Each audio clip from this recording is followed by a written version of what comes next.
nispjegaw ftit x'inhi id-demokrazija.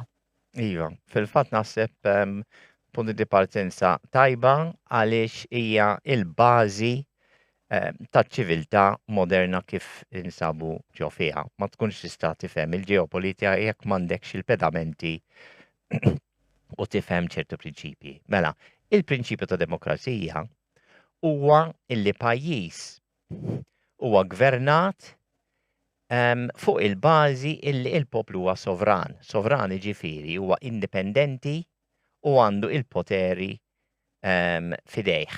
Għandu il-poter tal-istat. Fil-fatt jekk tara l-Kostituzzjoni Amerikana, l-ewwel paragrafu hekk jibda jgħidlek we the people biex norganizzaw ruħna mod aħjar u relazzjoni bejn l-istati differenti tal-Istati Uniti edin infasslu dil-Kostituzzjoni. Umbat bis-saħħ tal-Kostituzzjoni infasslu l-Gvern, il-President, il-Kongress, eccetera. Iġifieri, dak huwa il-punto di partenza, illi il-poter huwa fit-teorija fidejn il-poplu. Mela, il-poplu, kif semmejna fil-każ tal-Kostituzzjoni Amerikan, qed jagħti dritt, qed jagħti poter lill-gvern, tip ta' gvern, biex ikun jista' jmexxi il-pajjiż għan-nom tal-poplu.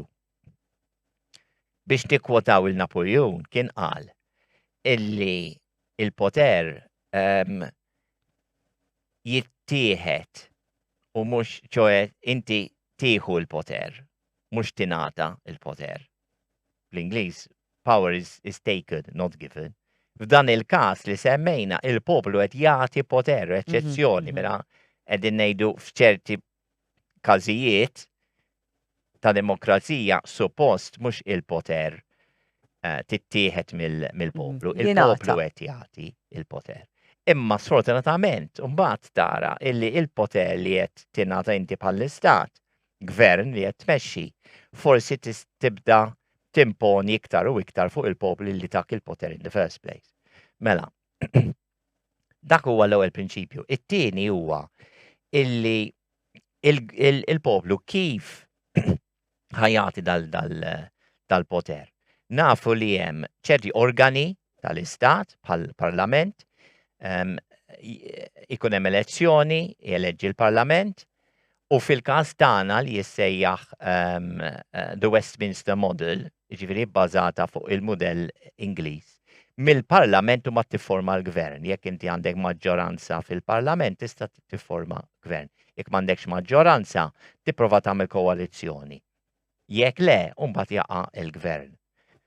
Dak huwa prinċipju. Mbagħad hemm organu ieħor li huwa importanti immens li huwa il-ġudikatura li maħalfin il-qrati. Il-liġijiet jgħaddu mill-parlament, il-gvern jista' jgħaddi liġijiet sussidjarji bħal avviżi legali, imma mbagħad il-qorti tiddeċiedi fuq l-interpretazzjoni. Mela, hemm il-kunċett ta' separazzjoni ta' poteri. Mingħajr din is-separazzjoni ta' poteri m'għandekx demokrazija, għax inkella inti għandek konċentrazzjoni ta' poter f'organu wieħed.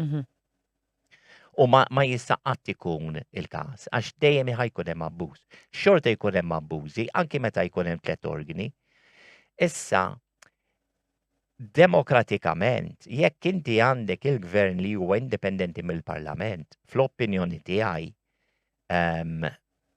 li studjajt anke għamilt it-teżi fuq il-Kostituzzjoni u l-poteri tal-President fil-każ tiegħi, li teżi tiegħi, jiena naħseb ikun aħjar milli ikollok il-gvern li joħroġ mill-parlament, jiġifieri qed jipoġġi fil-parlament u għandu l-maġġoranza, għax bis-saħħa ta' dik il-maġġoranza il-parlament kważi jiġi rubber stamp. Għax m'għandekx is-separazzjoni ta' min qed ifassal il-liġijiet u min qed jiggverna il-pajjiż kuljum on a daily basis. M'hemmx dik is-separazzjoni, sfortunatament. Jiġifieri id-demokrazija tista' tkun iktar b'saħħitha. It-tieni ħaġa, bħala membru tal-Parlament, Għaw pajjiżi fej jistgħu jivvotaw liberament, kif pereżempju fil-każ tal-Istati Uniti, membri tal-Kungress. Menti fil-każ tagħna fil-Parlament, hemm dak li jissejjaħ a party whip, għax għandna sistema ta' partiti fejn il-partit jgħidlek isma' jekk inti membru tal-partit, il-partit ħajiddeċiedi kif ħannivvotaw fuq it-tali ħaġa. U inti tiddejjem Segwi issegwi u tivvota skont kif irid il-partit. ċaħġa li vera ma toġobni. Għaliex hija importanti di? Għax inti saqsejtni kif inhi d-demokrazija kif taħdem. Mela, għandna sistema illi tissejjaħ demokrazija rappreżentattiva. Jiġifieri jiena bħala poplu qed nagħtik poter lill-membri tal-Parlament biex intkom tgħaddu l-liġijiet u tigvernaw għan-nom tiegħi. Imma inti mbagħad għandek idejk marbutin. Mela mhux talli jiena m'iniex qed naġixxi jew nigverna jien direttament, direct democracy, qed nagħti lilek dak il-poter. Inti stess ukoll bis-sistema preżenti ta' dak li jissejjaħ partitokrazija. Għax demokrazija tfisser il-gvern tal-poplu, immexxi mill-poplu, demo, jiġi għalhekk demographics pereżempju, Ekku. demo jiġifieri mill-Grek li jfisser il-poplu, mentri partitokrazija hija il-poter qiegħda fidejn il-partiti. Għax inti bħala membru tal-Parlament ma tistax tiddeċiedi għax taħseb illi min ivvota għalik għandu l-interess illi inti tiddeċidi mod ieħor, fimt? Mela, id-demokrazija ma tantx hija b'saħħitha. Mhux għal Malta biss, għax hawn ħafna pajjiżi bħalna. U aħna terġa' tista' tgħid kważi binary system għax ishom żewġ partiti kbar Dik oħra, terġa'. dika problema oħra. Mela, semmejna illi hemm il-problema illi hemm representative democracy u mhux direct democracy. Ma jfissirx illi direct democracy li jfisser illi l-poplu qed jiggverna lilu nnifsu. Għax u qed jieħu deċiżjonijiet kollha neċessarji importanti. Fil-bliet Griegi, fl-modi, kellhom iktar sistema ta' direct democracy, għax kull darba kellhom liġi importanti, kienu jirrikorru għan-nies fil-pjazza, u mbagħad in-nies kienu jivvotaw. Mela dak huwa direct democracy. Illum il-ġurnata, bit-teknoloġija li għandna, tista' ssir. U żgur. Għaliex jekk inti għandek id-digital ID, allura kulħadd għandu aċċess għal computer u għad-digital ID tiegħu jew tagħha u jista' jivvota. Il-gvern jista' jgħid isma' hawn dawn l-aspetti l-iktar importanti ta' dis-sena, 20 minnhom pereżempju. Kif tridu tiddeċidu, kif tridu tivvutaw, u nistgħu nivvutaw aħna. Mentri is-sistema mhijiex hekk, is-sistema aħna niġu darba kull 5 snin, 4 snin biex nivvutaw għan-nies u għall-partiti. U mbagħad huma kollox f'idejhom. Mela direct democracy ma teżistix. Imma kif semmejna anki is-sistema ta' representative democracy mhix qed taħdem sew. Għax il-membri tal-Parlament kif semmejna m'għandhomx il-poter il-libertà li jiddeċidu huma f'kull każ, imma huwa l-partit. U t-tielet ħaġa, il-membri tal-Parlament jappuntaw il-gvern u l-gvern qed jimexxi il-Parlament għax għandu l-maġġoranza, mela laqqas hemm is-separazzjoni bejn il-Parlament u l-gvern. Mela ara kemm hi dgħajfa id-demokrazija tagħna. Ara kemm għandha bħal ġobon Swiss cheese, hemm għandha dawn it-toqob kollha. Ekku. Inti semmejt ukoll il-problema Tal-binary system li tal-żewġ partiti. Skużawni. Din hija problema oħra li hija kbira. Għaliex? Għaliex jekk għandek binary system ta' żewġ partiti, anke jekk għandek 3 u 4 jista' jkollok l-istess problema iktar u iktar imma meta jkollok tnejn. Allura inti l-għażla tiegħek hija żgħira ħafna. U jiena qed nissuspetta mhux jien biss hawn ħafna nies illi studjaw l-istorja illi qegħdin jaslu l-istess konklużjoni. Li di kienet magħmula bl-intenzjoni. Għaliex ir-Rumani dejjem kienu jgħidu divida ed impera, divide and rule. Jekk inti tipprova iġġellet u tqassam il-poplu bejn żewġ fazzjonijiet, aħna bħala bnedmin, aħna tribali. Ekku. We are a tribal species. Dejjem konna. Narawa fil-futbol, narawa f'kollox. Il-tribalizmu, jaxina kontra daw, jina favur dak, eccetera, eccetera. Iġu dak huwa jisu parti minn natura umana tagħna. Edin jabbużaw minna u edin idaħlu it-tribalizmu fil-demokrazija meta niġu għall-elezzjoni. Tika problema oħra.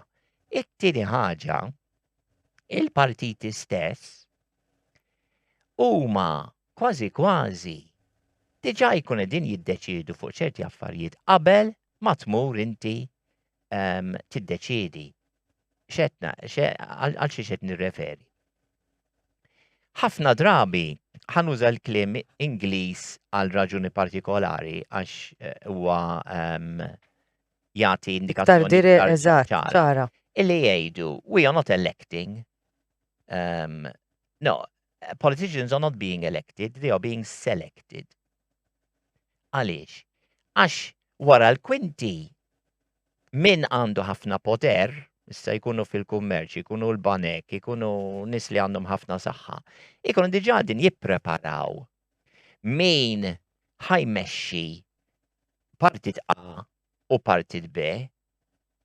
Allura, jekk inti ħatmur biex tivvota għal wieħed jew ieħor, diġà irranġaw bejniethom illi il-partit A u partit B avolja għandhom ċerti differenzi, ċerti affarijiet diġà għandhom in komuni, allura jafu illi dawk l-affarijiet in komuni illi jaqblulhom dawk li qegħdin jippruvaw jikkontrollaw min qiegħed jiġi elett fil-poter, ħajgħaddi tagħhom. Jena inħobb nagħti analoġija. Immaġina għandek żewġ ċirki u għandek intersection points. Mela, ċirku wieħed huwa partit A, l-ieħor partit B, imma mbagħad fin-nofs għandek intersecting point l-affarijiet komuni. L-affarijiet komuni dejjem jgħaddu mela. Jiġi elett dal-partit, jiġi elett il-partit l-ieħor daw l-affarijiet dejjem komuni. Mela mhux għax il-partit huma simili, mhumiex. Għax da jiġbed lejn ħafna affarijiet. Imma l-affarijiet l-iktar importanti għal min għandu l-poter wara l-kwinti jinstab hawnhekk fin-nofs, jiġifieri żewġ partiti qegħdin jiġbdu l-istess ħabel fl-affarijiet illi ħajaffettwaw b'mod negattiv il-poplu li huwa sovran fit-teorija, imma a benefiċċju ta' min qed jikkontrolla wara l-kwinti. Jiġifieri id-demokrazija mhux inbilli noqogħdu l-istess kantalina ngħidu għax aħna demokratiċi u x'hekk. Demokrazija manipulata. Hija manipulata. U biex nikkwota il-Fidel Castro ta' Kuba li kien ovvjament komunist u mbagħad iġġieldu ma' l-Istati Uniti mhux f'gwerra ma iġġieldu politikament. U qal, isma' intkom tgħidu li intkom demokrazija, intkom għandkom sistema li hija a two-party system. Daqskemm aħna għandna one-party system u intkom qegħdin tgħidu li aħna maħniex demokratiċi, intkom l-istess ħaġa, l-unika differenza hi li għandhom żewġ partiti ma' żewġ partiti tant huma simili illi ma tantx hemm differenza bejnietna. U issa taqbel jew ma taqbilx miegħu ma kienx ignorant, kien intelligenti Fidel Castro u kien jaf x'kienet jgħid. Jiġifieri ma tantx tista' tiċħad b'mod daqshekk ovvju biex tiġi għar-risposta tal-mistoqsija tiegħek il-problema tal-partiti hu. Kemm qegħdin jieħdu poter il-partiti, kemm qegħdin iktar partitokrazija milli demokrazija. Jiena dejjem insostni illi n-nies għadhom ma jafux kemm huma b'saħħithom. Iva. Imma b'xi mod min irid jimmanipula s-sistema kollha jagħti l-impressjoni illi in-nies huma dgħajfa u għandhom bżonn lil min imexxihom. Aħna sa mill-bidu tal-qedem aħna konna dejjem followers jew minħabba xi sense of belonging. Irridu li aħna we belong to a group or another u dejjem naħtru leader. Dik ilha minn żmien il-qedem. Imma dejjem ittieħed il-poter mingħand in-nies. Fil-verità, meta tiżen kollox, in-nies huma l-iktar ġifieri individwi li għandhom saħħa. U din is-saħħa ma jeżerċitawiex, ma jafux kif. Iva, dan huwa punt importanti immens. Għaliex inutli noqogħdu ngorru għax is-sistema hija dik li hi. Maħniex ħanbidlu s-sistema tant radikali li ħanbidlu l-Kostituzzjoni. L-ewwel biex tbiddel il-Kostituzzjoni trid il-maġġoranza ta' 2/3, ġifieri żewġ partiti li jaqblu. U inti ħadd tipprova iġġib tibdil fil-Kostituzzjoni illi mhux ħajaqbel dawk iż-żewġ partiti, l-istess żewġ partiti, jiġifieri diġà qegħdin nippruvaw nimxu uphill, mhix ħatkun daqshekk faċli. Imma anke bis-sistema difettuża li għandna ħanajdu hekk ta' demokrazija, jekk fit-teorija il-poter għandu u qed jiġi rikonoxxut huwa fidejn in-nies, ma tistax toqgħod tilmenta bis-sistema kif inhi. Inti li tista' tagħmel bħala individwu u anki gruppi ta' individwi tgħid isma' dawn huma id-drittijiet tagħna. U ħan nippruvaw neżerċitawhom kemm jista' jkun. Minflok ngħidu isma' u iva ma nistgħu nagħmlu xejn ta' jew l-unika ħaġa li nistgħu nagħmlu darba kull 4 snin 5 snin immorru nivvutaw u daqshekk. Le, inti għandek ħafna iktar saħħa. Għaliex anki jekk għall-argument issue ikun xikun l-issue. Jekk għandek 10,000 ruħ għaw Malta illi jaħsbu isma' fuq di ma naqblux. Din hija ħaġa serja. U daw jiddeċidu illi jagħmlu protesta. 10,000 ruħ jipprotestaw. U ma 10,000 ruħ, mhux bħal meta tgħid nużaw l-espressjoni bil-Malti test, tagħmel protesta u jiġu 40 ruħ. Ekku. 40 ruħ. Kemm ħatasal? Jekk għandek 10,000 u jirisma' fuq din hija importanti. Allura in-nies ħajibdew jagħtu messaġġ lil min qegħdin jirrappreżentawhom. U jgħidu isma' fuq di ħanżommu wiebes. Dik l-ewwel ħaġa. It-tieni.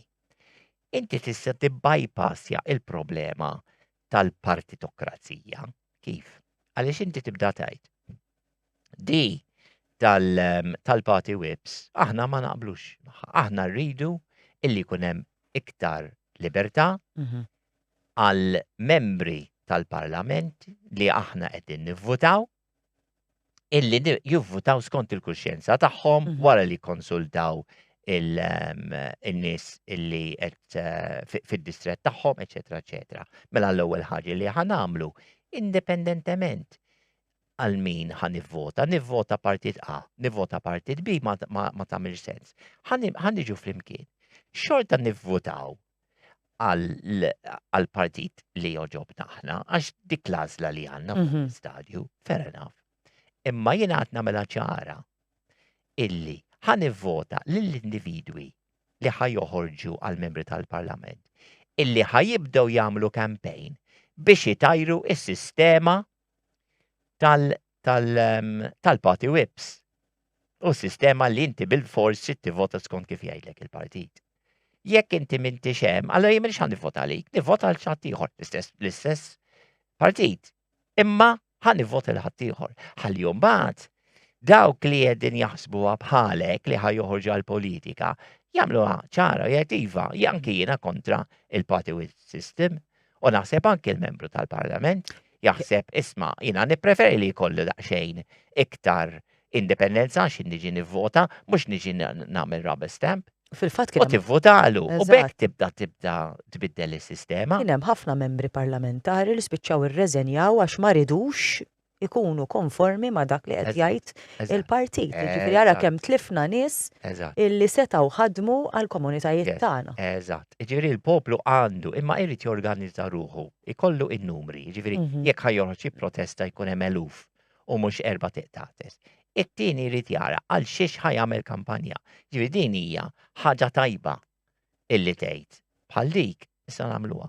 Ħaġa oħra, Mhm. in-nies jistgħu jgħidu isma' irridu illi indaħlu is-sistema ta' referendum iktar milli hi. Diġà hemm imma hija komplikata. Mhm. Rrid ikollok ma nafx kemm mill-1000 firma. U dawn imma għalfejn?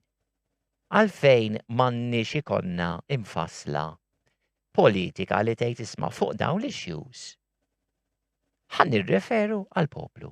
M'hemmx għalfejn illi tiġi mitluba mill-poplu illi jkun hemm policies.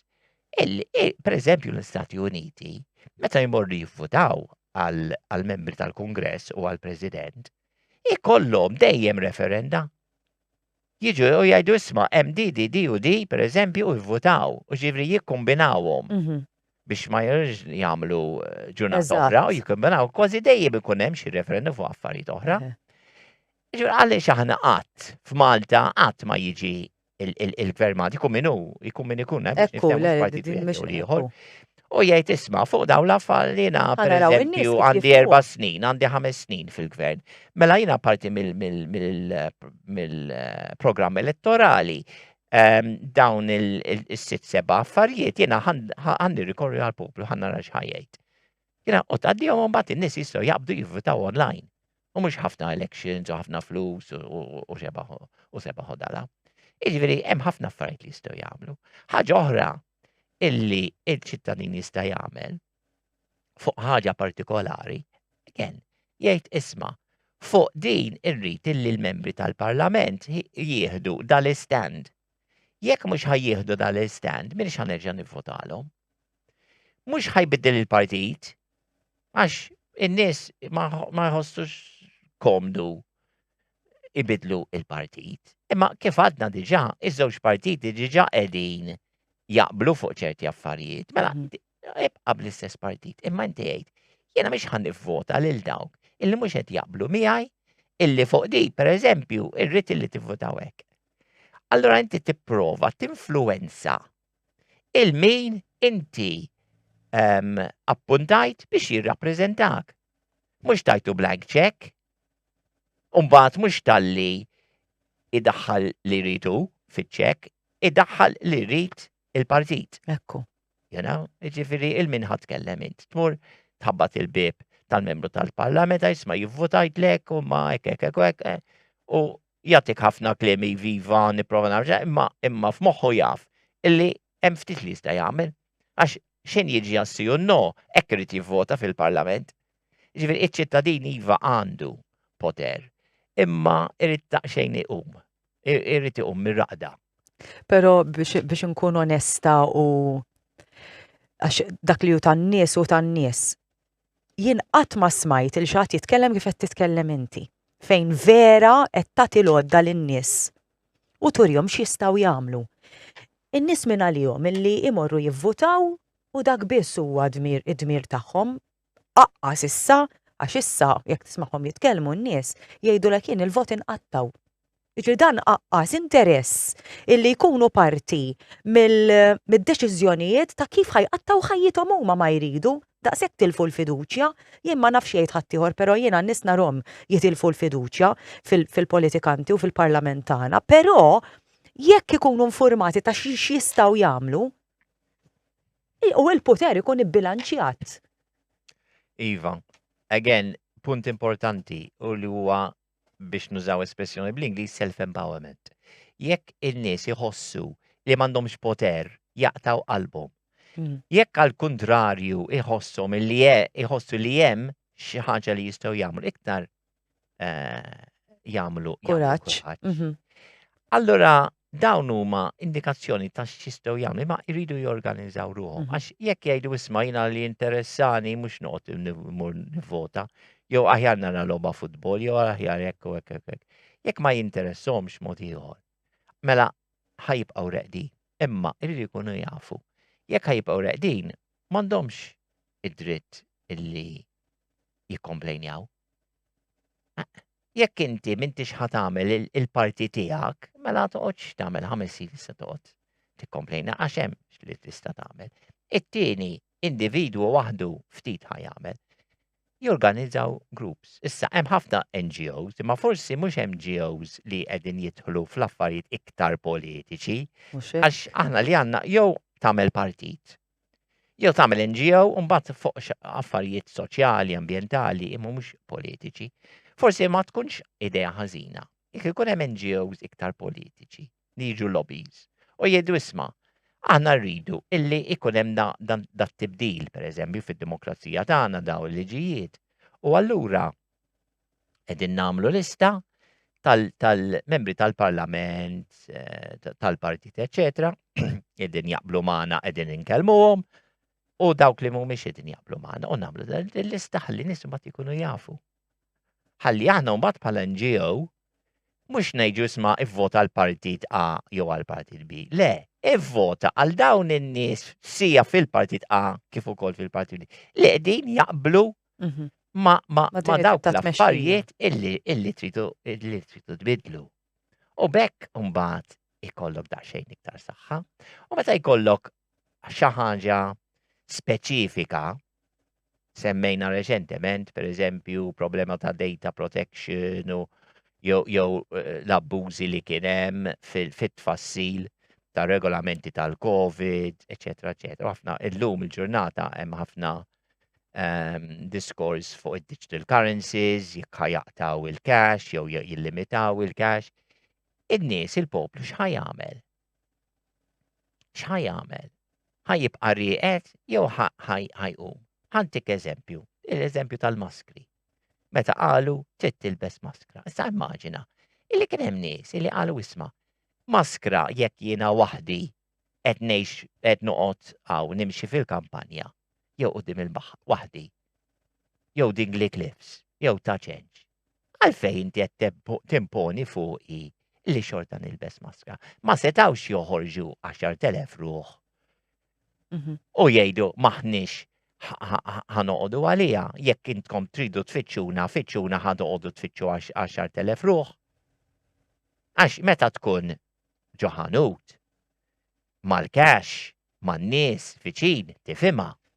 Imma għaliex pajjiżi oħra qalu meta ikun hemm ġemma nies ilbes maskra meta tkun barra fl-arja friska u mbiet minn nies m'hemmx għalfejn. U Malta l-estrem ieħor u l-poplu m'għamel xejn. Anzi, min forsi ma kellux maskra u kienet jixtri mill-ħaxix barra fl-arja friska, jaqbżu fuqu għax ma kellux maskra. Għax fortunatament kien hawn ħafna scaremongering ukoll. Għax bil-biża Il-biża inti tikkontrolla id-demokrazija. Jekk inti min għandu l-poter ħad beżżaw, ġifri il-poplu għandu l-poter, għax suppost il-poplu huwa sovran. Jekk inti tbeżżaw, mela ħaġġibu fl-istadju illi ħajatik iktar poteri. Pal meta jgħidu ħanamlu da kollu għas-security tiegħek ta' u xintaddi mill-ajruport ħafna scanning u sebaħu dalam, eċetera, eċetera. Ta' parzjal is-security tiegħek. Ġifieri dejjem ibeżżawk ħalli ikomplu jikkontrollawk. U n-nies ma jridux jibżgħu. Dik l-ewwel ħaġa. Għax aħna semmejna self-empowerment, inti biex ikollok self-empowerment, tkun f'pożizzjoni li ma tibżax. Għax il-biża ħadd neħħilek il-poter. Dik l-ewwel ħaġa. Jekk inti neħħejt il-biża, mela inti diġà neħħejt ostakolu biex twassal għas self-empowerment. X'in neħħejt il-biża? Għax tgħid isma' jiena wara kollox. Għandi l-intelligenza tiegħi nista' naħseb għalija nista' naġixxi mhux għal noqgħod nibża kull ħaġa li jgħiduli. L-ewwel ħaġa. It-tieni, x'nista' nagħmel biex inkun iktar b'saħħti? Mela jekk ħajdaħlu xi ħaġa, xi regolamenti, xi liġi, illi jiena ma naqbilx magħha għax ma tagħmilx sens għax qed isservi n-nies. Għax kif għadna il-liġi qed hemm biex isservi n-nies u mhux in-nies qegħdin hemm biex iservu l-liġi. Issa jien mhux qed ngħidlek u bħala avukat ġifieri uffiċjal legali bħala avukat mhux qed ngħid illi n-nies għandhom jiksu liġi laqqax Mhux xejn. hekk? Imma jekk hemm liġi illi hija fiha nnifisha hija inġusta, huwa l-obbligu taċ-ċittadini li jgħidu aħna qegħdin nipprotestaw kontra din liġi. U jekk nikkumprotestaw kontra din liġi għax fuq dawn ir-raġunijiet. Issa Ekku. jekk qegħdin nisbaljaw, għajdunna fejn nisbaljaw. Il-bija tqgħodx tgħidli għax issa aħna qegħdin fil-gvern u aħna niddeċidu le hija aħna ċittadini, il-poter fidejna u fuq dan l-affarijiet tridu tbidluhom għax jekk ma tbidluhomx ma temm il-konsegwenzi. Hekk trid taġixxi għax aħna nafu illi il-gvernijiet dinja kollha dejjem jaraw, dejjem isegwu dak li jisejħ bl-Ingliż the public pulse. Il-polsa tan-nies. Il-polsa tan-nies tramite il-medja. Ġifieri jekk jaraw illi jemru wixta fil-medja qegħdin joġġazzjoni fuq dir attenti. Jekk in-nies ibaxxu rashom, il-gvern jibqa' dej. Ekku. Il-poplu baqa' rieqed mela ħanibqa' dej. Għalhekk il-poter huwa li għandek fidejk skont kemm tiddeċidi int. Għalhekk kellu raġun Napoleon illi power is taken, not given away. If you have given power to the government, you have to take back power. Fejtar illi l-gvern qed jeżaġera, qed imur oltre dak il-rimit li tajtu. Per eżempju, għandu il-programm elettorali u mhux qed jimxi Miegħu. Mela inti għandek toħroġ Dak tradiment. tipprotesta Ċekk. u tgħid mela inti m'intix leġittimu. Da isek għamilt kuntratt. Frivolu. Bil-kondizzjoni illi inti ħadd ieħor jagħmel ħaġa u ma jagħmlux. Mela inti m'għamiltux. Mela inti ksirt il-kuntratt. Mela dak kisser il-kuntratt. Li kellu man-nies. Li kellu man-nies. Biex eleġġewh. Li sejjaħ il-kuntratt soċjali, Ekku. social contract. Il-kuntratt soċjali huwa mfassal bil-programm elettorali. Mhux tiġajt ħanamellek u ma tagħmel l-oppost. Ċekk. Jekk intik eżempju, dana podcast nistgħu nindiskutu podcast ieħor ta' Zelensky l-Ukrajina li kien kommedjant. Il-kommedjant ġie elett għax ma kienx politiku, ma kienx magħruf, kien magħruf bħala kommedjant. Fuq il-bażi illi kien ħajwaqqaf il-gwerra ċivili li kellhom mal-Ukrajna, mar-reġjun tal-Lvant ġifieri. Għalhekk ġie elett u ma għamel xejn minn dak kollu. Ġifieri, issa spiċċajna nafu fejn spiċċajna gwerra ħafna iktar kifra milli kienet 10 snin ilu meta diġà kellhom il-gwerra, ma kienet gwerra ċivili mingħajr l-intervent tar-Russja. U illum Zelensky għadu fil-poter. Ma tajruħx minn hemm għax qalu isma' inti bqajt għaddej snin sħaħ bil-gwerra ċivili. Mela inti ma bqajtx skont. Ma onorajtx. Il-weda tiegħek u mhux talli baqa' hemm tal-li laqas biss issa kellhom elezzjoni għax bl-iskuża tal-gwerra laqas biss qegħdin għandhom elezzjoni. Mela kemm huwa Antidemokratiku. Ekku. Mbagħad il-ġurnalisti ma jistax jitkellmu għax issa qegħdin gwerra. Mela il-ġurnalisti mela m'għandekx freedom of speech. Il-President baqa' hemm oltre il-terminu tiegħu. Ma għalx qed tiġġieled. Ġifieri d-demokrazija il-poplu irrid jiġġieled għad-drittijiet tiegħu għax inkella jispiċċa ħażin u alla ħares kull pajjiż jispiċċa ħażin kif spiċċaw ġewwa l-Ukrajna, ma nafx jiġralhom. Kieku ġġieldu fis-sens mhux bl-armi għad-drittijiet tagħhom biex iwaqfu il-gwerra ċivili, kienu forsi jirnexxielhom. U ma kellhomx mbagħad problema ikbar bl-intervent ta' pajjiżi oħra. Ġifieri il-poplu jekk ma jiġġielidx għad-drittijiet tiegħu u jissalvagwarda il-poter tiegħu, power will be taken away from him. Kif qal Napoleon, it will be taken, it is not given, it is taken.